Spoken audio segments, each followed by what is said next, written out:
Greetings YouTube and welcome to Waken the Dragons.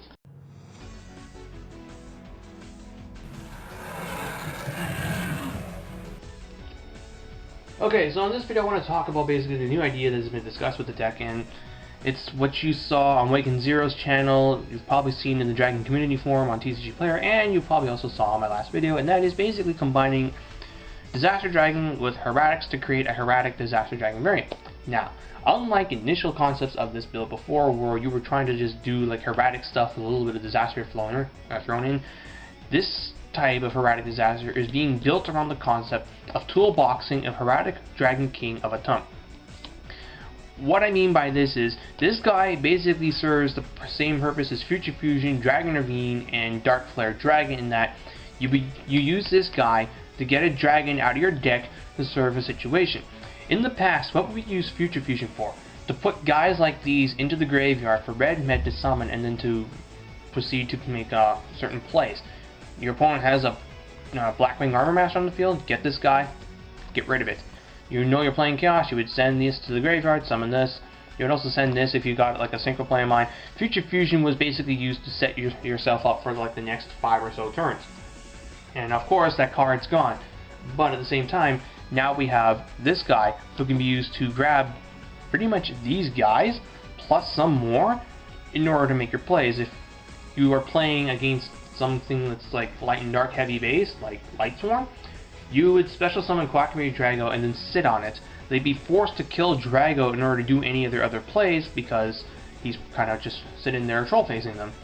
If your opponent is playing a deck that like has something again like that indestructible monster, Armor Master, summon Exploder Dragon. He doesn't care about his attack and defense becoming 0, he'll just suicide it and he'll die.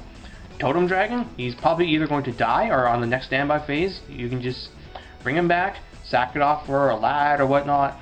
Red Eyes Wyvern doesn't particularly care about having no stats, you don't use him as a beater anyway. Delta Flyer works really nicely if you don't have your normal summon.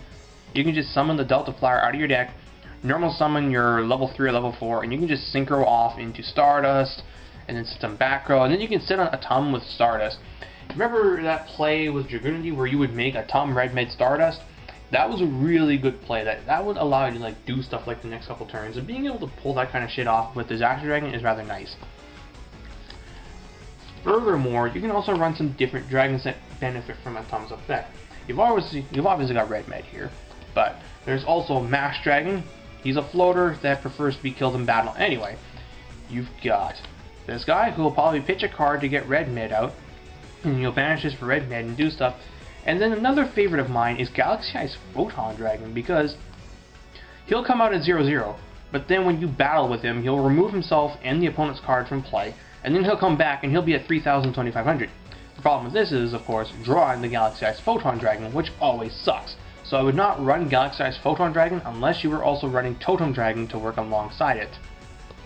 So there is this stuff, and the way of doing this is, as you probably guessed, by running the Hieratic engine. You've got your 2 convocations, your vanillas, and then you've got your Hieratic monsters you can summon.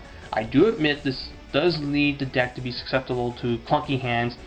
I won't lie, I've lost games where I've opened 2 Sues, a vanilla, Red Med, and like an MST, and my opponent starts doing like Mermail or wind up stuff. I'm like, well shit, there's not much I can do here. And then I draw into, what was it, a Heavy Storm, and they don't have like very much set. Well, I guess I lose. So there is that kind of stuff, and these guys do make the deck more susceptible to Soul Drain. Soul Drain, Macro, Fissure, they're being played now because they are very good against Mermail Atlanteans, and it just happens to be that these cards do hurt the deck. So you're going to be wanting to main deck 2 to 3 MSTs, and you're going to be side decking either the 3rd MST and then up to 2 Dust Tornadoes in order to hit those kind of cards. Dust Tornado is also helpful because you can just Dust Tornado a card, and then you can set your Call the Haunted, or you can even set another nice tech card in Xyz Reborn, because you can just summon back the Atum after you've sacked it off for, say, a Suapop. Because that's the thing, that even when he has no materials, Atum is still useful, because you can just summon a Su, you can tribute Atum to pop your opponent's back row, then you can do something like flip up Xyz Reborn, special summon the Atum, attach Xyz Reborn, detach Xyz Reborn for Atom's effect, get out another level 6, or get out like Delta Flyer, synchro up into Trident Dragon. Yes, this deck can access Trident Dragon. You can summon the Trident Dragon, and then you can pop a Tom or in another card, and you can like swing for game. So that kind of shit happens. But yeah, back to what I said before. That's one of the reasons why this deck is kind of, or rather dragons in general, are kind of having a little bit of difficulty, is because those cards are a thing. Macro Rabbit, very popular now that I want to YCS, so kind of have to watch out for that. But at the same time though, I really do like that this deck has like wombo combo plays for days. And the two just rather complement each other rather nicely, because when you think about it, this gets any dragon from the deck, this gets any dragon from the hand or the graveyard. So when these two are out, you have access to every single dragon that you are running that is able to be special summoned. And through the both of them, you can also access every dragon that's in your extra deck. And being able to run stuff like Photon Strike Bouncer in your extra deck, or being able to just drop a Gaia Dragon, or even Queen Dragoon, this works very nicely with the Xyz Reborn as well. Being able to run that stuff, rather nice. And really, right now I'd say it's just an issue of coming up with like decent ratios. I'm not sure if I like 3 Aset, 3 Sue, 3 Tefnut. I would at least run 2 to 3 of the Sue Tefnut combination. Not too sure about Aset. I just have it in there as there are those times where your opponent's not going to summon a monster, and therefore your Tefnut can't be special summoned. But at least this guy, you can normal summon it and then sack it off for a Sue. Or say you open with a Max Dragon, they kill it, he dies, you get a Delta Flyer out, then you normal summon a set without a tribute. You can go into Stardust, Scrap Dragon, you can even go into Trident Dragon under this situation. So that's kind of why I have them in there. You also get to run stuff like these cards, they're very good. I want this at 3 actually. Konami, if you're like listening, please put Convocation at 3. Semi-limiting it was an unnecessary hit. And then there's also like the stuff you run to protect your guys. Fiendish Chain, I'm rather liking this card right now.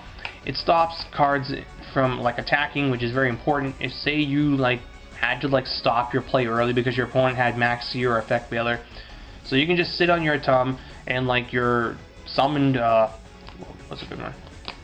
Like say you had like this was your ending field and you got these set face down. Barring your opponent going Heavy Storm, if they try and attack and you really want the Drago to live, you can just Fiendish Chain whenever it attacks. Or you can just use Call the Haunted to get Drago back. Or if they kill your Atom, well, you can just Xyz Reborn it. So that's why I also like these. Plus, you're probably also going to be running Solemn Warning, Torrential Tribute, Bottomless Trap Hole, or Prison, or Compulsory Evacuation Device. So this deck also plays the protection game. Protect the Drago, protect the Atom, protect the Red Med. Stardust, protect them. And I think that's really all I need to point out, at least for this point. I don't have a deck list for you guys yet. Like I said, I'm still in the stages of just trying to find a nice, smooth flow for the deck right now. I like go off in amazing manners, or I don't go off at all.